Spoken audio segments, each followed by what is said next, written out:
O Brasil se transformou em uma república presidencialista em 1889 e desde então foi governado por diversos presidentes. O primeiro deles foi Deodoro da Fonseca, militar que assumiu o cargo após um golpe militar, derrubando o império de Dom Pedro II. Porém, hoje, para ser presidente, não é qualquer um que pode. Para ser elegível, para atuar como presidente da República, o cidadão deve ser brasileiro nato, estar no gozo de seus direitos políticos e possuir mais de 35 anos de idade. E se o presidente morrer ou por algum motivo maior não puder exercer o cargo, ele será sucedido pelo vice-presidente. E isso aconteceu várias vezes no Brasil. E se não puder, pelo vice, será sucedido pelo presidente da Câmara dos Deputados, seguido pelo presidente do Senado Federal e, por fim, pelo presidente do Supremo Tribunal Federal. E isso aconteceu várias vezes no Brasil. Se tantos cargos de presidente e vice ficarem vagos, nós temos duas situações. Se forem nos 2 primeiros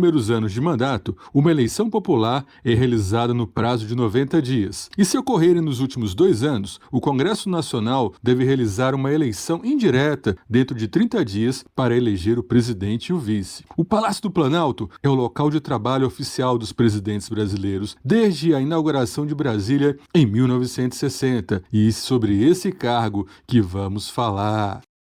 Saudações, grandes champions! Eu sou Sheldon Starks e esse é o canal Nerd Tudo. Sejam bem-vindos! A democracia é um dos traços principais do Brasil, mas nem sempre foi assim. Muitas vezes o cargo de presidente foi ocupado após golpes militares ou por vice-presidentes, após impeachment, renúncia ou morte, por exemplo, do presidente. Vamos conhecer a lista de todos os presidentes que o Brasil já elegeu e já teve. Antes, se inscrevam no canal para saber de todos os assuntos mais legais do conhecimento. Preparados? Vamos lá! Aperta o play!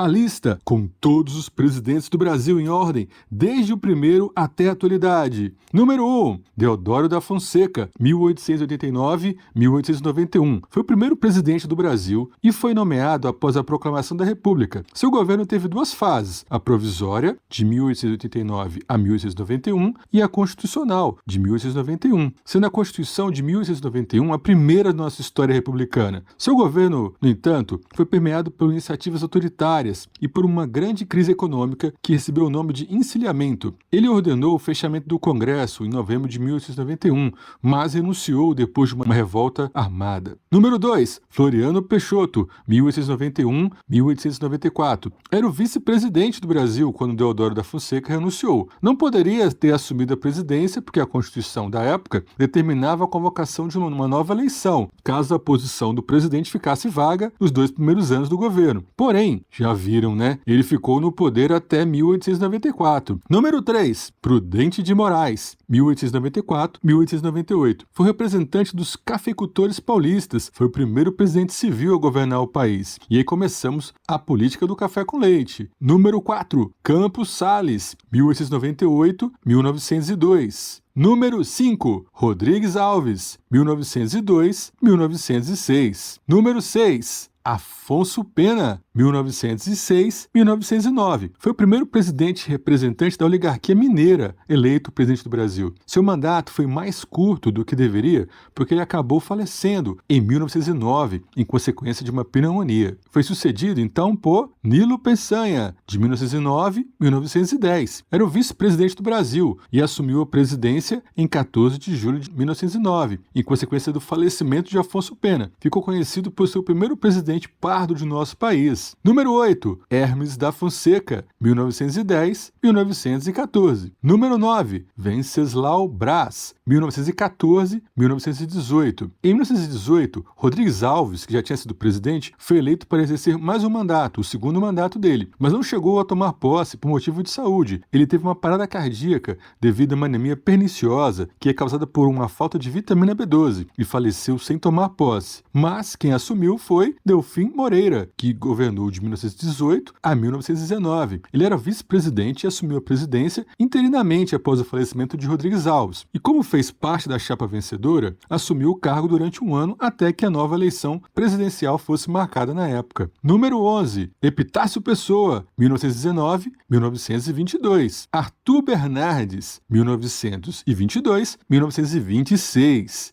Washington Luiz, 1926 a 1930. Esse paulista foi o último presidente do Brasil durante a Primeira República, a famosa República do Café com Leite. Ele rompeu o acordo estabelecido por essa política, indicando Júlio Prestes, que também era paulista, no lugar de Antônio Carlos de Andrade, que era mineiro. E além disso, uma dissidência oligárquica aliada com tenetistas organizou um levante armado, a famosa Revolução de 1930, derrubando Washington Luiz da presidência e impedindo que Júlio Prestes, vencedor da eleição de 1930, assumisse o cargo. Com isso, tivemos mais um golpe, em que surgiria um dos nomes mais famosos do Brasil, Getúlio Vargas. Getúlio Vargas, 1930-1945. Ele assumiu o governo em caráter provisório, mas graças à sua habilidade política, sua postura autoritária e o apoio dos militares, sustentou-se no poder por 15 anos. Seu governo foi dividido em 3 fases: governo provisório, 1930-1934, governo constitucional, 34 a 37, e Estado Novo, 1937 a 1945, em que estabeleceu uma ditadura de novo que durou 8 anos de duração e foi derrubado por um ultimato militar em 1945. Com isso, José Linhares, que era presidente do Supremo Tribunal Federal, assumiu de 1945 a 1946. Assumiu a presidência por 94 dias, em consequência da deposição de Getúlio Vargas, e ocupou o cargo interinamente para que um novo presidente pudesse ser eleito. Eurico Gaspar Dutra foi o primeiro presidente da República de 1946, a Quarta República. Durante o seu governo foi promulgada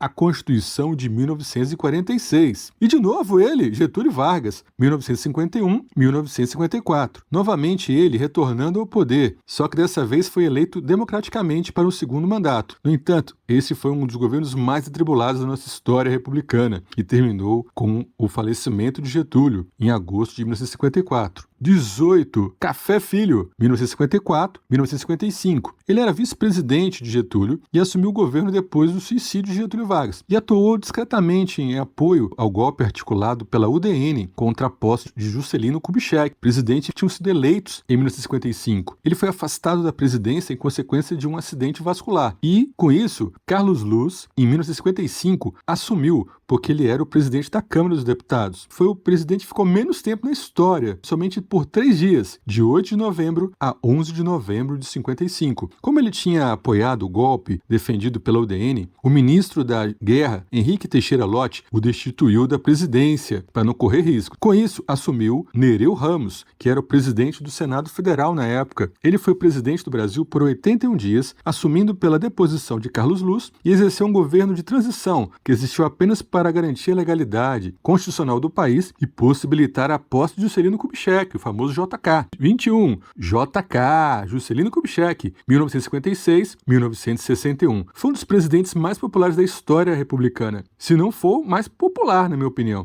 e mudou a capital do Rio de Janeiro para Brasília. Jânio Quadros, 1961. JK foi sucedido por Jânio Quadros, que foi um presidente polêmico, cheio de medidas extremamente controversas, que acabou renunciando à presidência em 25 de agosto de 61, em uma tentativa fracassada de autogolpe. Com isso, assumindo de novo Ranieri Mazzilli, 1961, que era o presidente da Câmara dos Deputados, e assumiu a presidência durante a crise sucessória, causada pela renúncia de Jânio Quadros. Ele governou por 13 dias, tempo para que o vice de Jânio Quadros assumisse, João Goulart, 1961-1964. Era o vice-presidente que assumiu o governo em decorrência da renúncia de Jânio Quadros. Ele assumiu a presidência durante uma forte crise política causada por articulações golpistas dos militares que tentaram impedir a posse dele. E ele assumiu em 7 de setembro de 61, após aceitar governar em um regime parlamentarista, mas mesmo assim fracassou por falta de apoio e foi vítima de um golpe civil-militar que foi articulado por diversas camadas da sociedade brasileira, em especial o grande empresariado, a grande imprensa e os militares. Número 25, Ranieri Mazzilli, novamente ele, 1964. Ele assumiu devido ao fato de ser o presidente da Câmara e governou o Brasil por 13 dias. Logo após a deposição de João Goulart, começava assim o período do governo militar, o mais longo da história, sucedido por vários presidentes militares. Humberto Castelo Branco, de 64 a 67, foi o primeiro presidente da ditadura militar. Arthur da Costa e Silva, 1967-1969. Emílio Médici, 1969-1974. Ernesto Geisel, 1974-1979. João Figueiredo, 1979-1985. Foi o último líder no período da ditadura brasileira. Com a redemocratização gradual, foi eleito pelo Congresso Nacional o mineiro Tancredo Neves. Porém, numa infelicidade do destino, ele veio a falecer em 1985, sendo sucedido por José Sarney, 1985-1990. Vice-presidente Tancredo Neves, Sarney assumiu a presidência interinamente, no início, por conta dos problemas de saúde do Tancredo, porém, acabou ficando como definitivo. Nesse período, a Constituição de 88 foi promulgada durante seu mandato. Era a época também de mega inflação. E, finalmente, a primeira eleição democrática depois de décadas, em que saiu vencedor Fernando Collor de Mello, 1990-1992. Foi o primeiro presidente eleito pela população brasileira, diretamente, desde 1960. Seu governo também fracassou no combate à crise econômica, adotando algumas medidas para a economia que traumatizaram uma geração de brasileiros, e sofreu impeachment em dezembro de 1992, por seu envolvimento com um escândalo de corrupção. E novamente um vice assumiria, Itamar Franco, 1992-1995. Era vice-presidente de Fernando Collor de Mello e assumiu a presidência depois que o presidente sofreu impeachment. O grande feito desse governo foi ter conseguido estabilizar a economia brasileira por meio do Plano Real, criado pela equipe econômica sob a liderança de Fernando Henrique Cardoso, FHC, que seria o seu sucessor, Fernando Henrique Cardoso, 1995-2003. Primeiro presidente da nova república, iniciada em 1985. Foi eleito e reeleito com vitórias no primeiro turno, o único a conseguir isso. A vitória de FHC foi impulsionada pelo seu papel na construção do Plano Real. Apesar disso, o governo sofreu bastante denúncias de compras de parlamentares para aprovação da emenda constitucional que permitia a reeleição para o cargo presidencial. Com isso, ele foi sucedido por Lula, 2003 a 2011. Depois de ser derrotado nas eleições de 89, 94 e 98, Lula foi determinado, mas conseguiu vencer a disputa de 2002. Ficando 2 mandatos. Foi sucedido depois por Dilma Rousseff, 2011 e 2016. Conseguiu eleger-se presidente muito graças à popularidade do governo Lula. Ela foi a primeira mulher eleita presidente do Brasil e procurou dar continuidade à política de combate à pobreza, mas seu governo pecou na política econômica, enfrentando anos duros de recessão, além de bastante denúncias de corrupção. E o avanço da Operação Lava Jato fizeram abrir um caminho para um processo de impeachment que interrompeu seu segundo mandato, assumindo novamente outro vice, Michel Temer, 2016 a 2019. Vice-presidente que assumiu após o polêmico impeachment de Dilma, ele balançou no cargo, quase caiu, por conta disso também de escândalos de corrupção.